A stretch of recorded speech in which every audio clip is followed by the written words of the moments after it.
We picked this one up in the third period, game tied at 5. Hamden Hall applying pressure in the zone. Hamden Hall's Austin Eitro slips in front of the net, fires one in the slot. It looks like it goes in off Mason Boyhan, but the goal is credited to Eitro, his third of the game, to give Hamden Hall a 6-5 lead at the 7:41 marker of the third period. After blowing a 4-2 lead with under 4 to play in the third period, St. Luke's desperately looking for the equalizer. Senior Connor Schiff can't get a shot through, and Hamden Hall will turn it the other way. Forward Jeff Lane is on defense. He'll break up the play and get it to Jack Forrest, who will play a big role later in the game. Tyler Klein swoops in, shrugs off a defender, gets one shot off, scoops up his own rebound, and scores his 4th goal of the game, and celebrates to the delight of the St. Luke's crowd. It's a 6-6 game with 3 minutes and 34 seconds left in the third period. Hamden Hall, which had overcome 3 deficits earlier in the game, was looking to tie it up, but senior goaltender Brian Kohler with the big save with under 2 minutes to play, and things would swing St. Luke's way. Under 2 minutes to play, and Hamden Hall is hemmed in their own zone.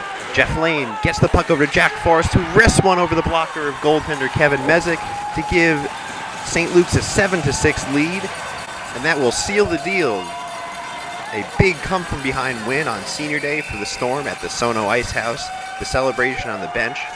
Forrest's goal coming at the 1:28 mark of the third period. Hugs abound. A victorious Senior Day for the Storm.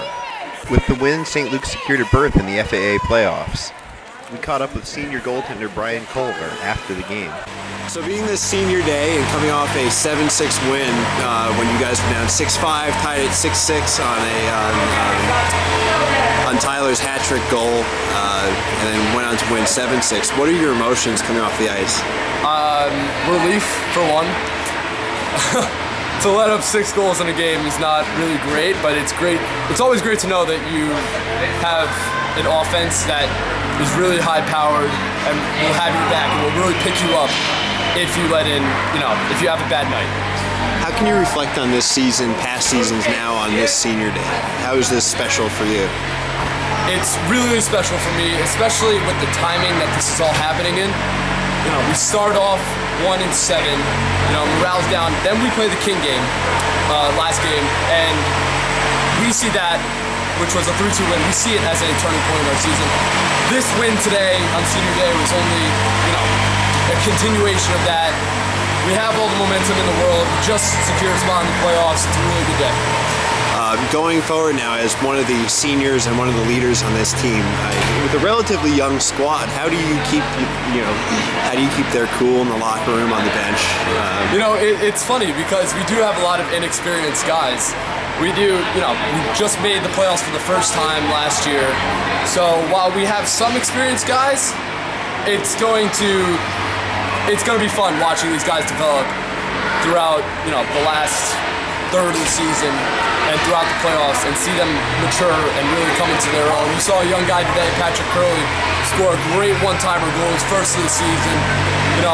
I see not the rust, but I see a lot of development in these players.